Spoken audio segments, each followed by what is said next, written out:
framing and are warning about the repercussions of federal government closing for business just weeks ahead of the presidential election. Complicating all of this, Donald Trump this afternoon putting out a social media post pressuring Republicans to shut down the government unless they can also get a controversial bill passed that targets non-citizen voting, which is, of course, already against the law.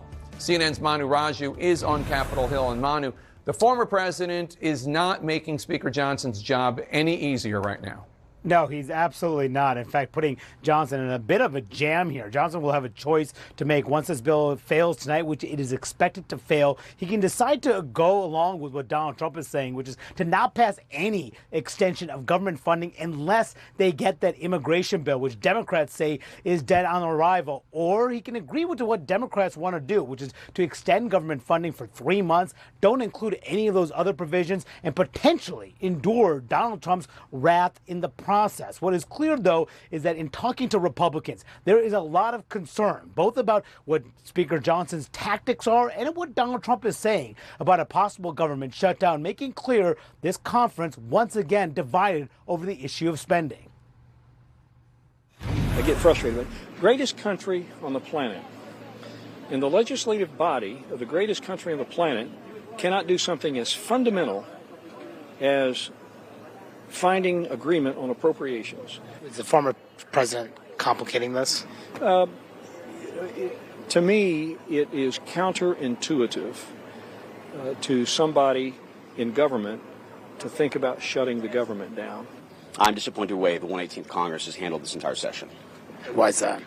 Because I think that we should have had more policy wins and we should have been a lot more. I think we understand that we're a one-legged stool and a four-legged post. That's fine. That's understandable. But I think the American people would rather see us fight and lose than not fight at all. Speaker Johnson has had a lot of time to do this. We weren't here the entire month of August. We could have been here working. So he's on his own to figure it out.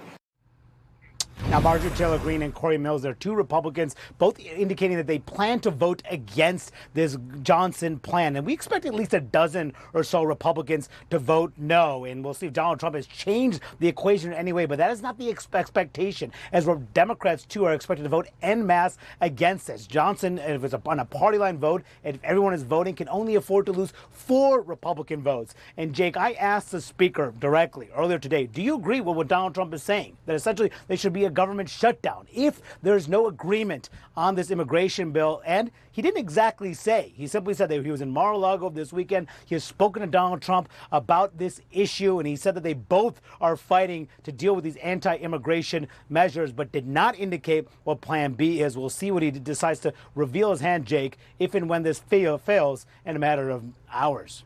All right, CNN's Manu Raju on Capitol Hill. Thanks so much. Donald Trump just made a